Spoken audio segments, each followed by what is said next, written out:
ఈరోజు మనము ఆరోగ్యానికి ఎంతో మంచిదైన పెసరపప్పు పొనగంటి ఆకుతో పొడిపప్పు ఎలా తయారు చేసుకోవాలో చూద్దామండి. స్టవ్ పైన ఒక కడాయి పెట్టుకుని 2 స్పూన్లు నూనె వేసుకోవాలి. నూనె కొంచెం వేడెక్కిన తర్వాత దాంట్లో 10 వెల్లుల్లి రబ్బలు, ఒక స్పూన్ నిండుగా మినపప్పు, ఒక పావు స్పూన్ ఆవాలు, ఒక పావు స్పూన్ జీలకర్ర వేసి కలర్ మారే వరకు మంచి రంగు వచ్చే వరకు వేయించుకోవాలి.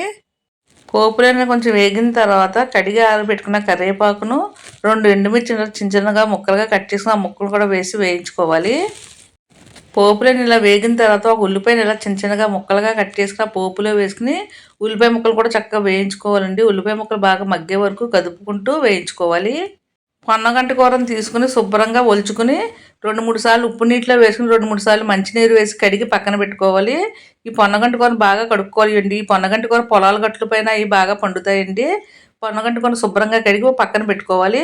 అలాగే ఒక కప్పు నిండుగా పెసరపప్పును 2-3 సార్లు కడిగి పెసరపప్పును కూడా నానబెట్టుకుని ఉంచుకోవాలి. ఇలా నానబెట్టుకోవడం వల్ల పొడిపప్పు వండుకున్నప్పుడు తొందరగా ఉడుకుతుంది పప్పు.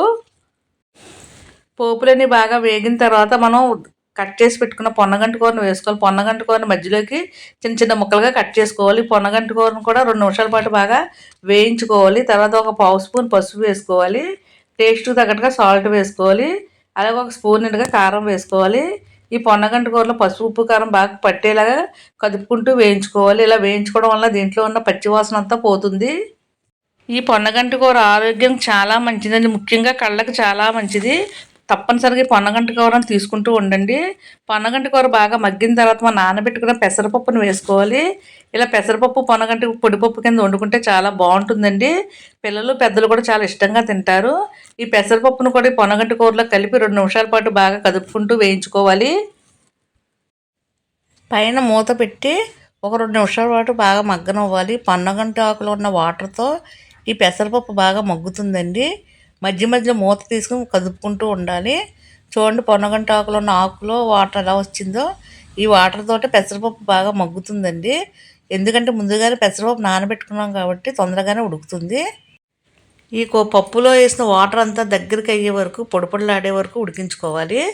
మధ్య మధ్యలో కదుపుకుంటూ ఉండాలి. పప్పుని ఇలా పొడిపొడిలాడుతూ వచ్చే వరకు ఉడికించుకోవాలి.